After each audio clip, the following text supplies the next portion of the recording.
Vadakara railway സ്റ്റേഷനിൽ train ഗതാഗതം തടസ്സപ്പെട്ടു. ഷൊർണൂരിൽ നിന്നും കണ്ണൂരിലേക്ക് പോകുകയായിരുന്ന മെമു ട്രെയിനാണ് സാങ്കേതിക തകരാറിനെ തുടർന്ന് വടകരയിൽ 1 മണിക്കൂറോളം നിർത്തിയിട്ടത്. ട്രെയിനിന്റെ ബ്രേക്ക് സിസ്റ്റത്തിനുണ്ടായ തകരാറാണ് ഗതാഗതം തടസ്സപ്പെടാൻ കാരണമായത്. ഇന്ന് രാവിലെ 8:15ഓടെയാണ് സംഭവം. വടകര സ്റ്റേഷനിലെത്തിയ മെമു ട്രെയിൻ ബ്രേക്ക് തകരാറിനെ തുടർന്ന് മുന്നോട്ടെടുക്കാൻ സാധിക്കാതെ വരികയായിരുന്നു.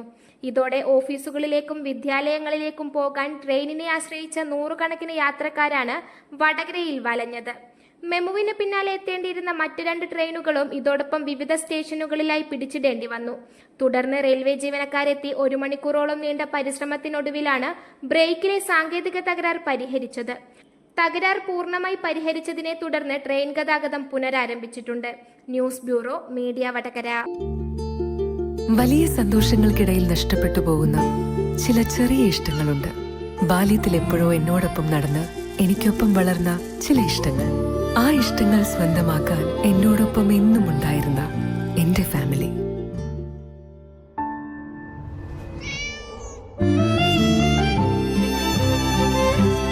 എന്റെ ഇഷ്ടങ്ങൾ എന്റെ ഫാമിലിക്ക് അറിയാം. Family wedding centre.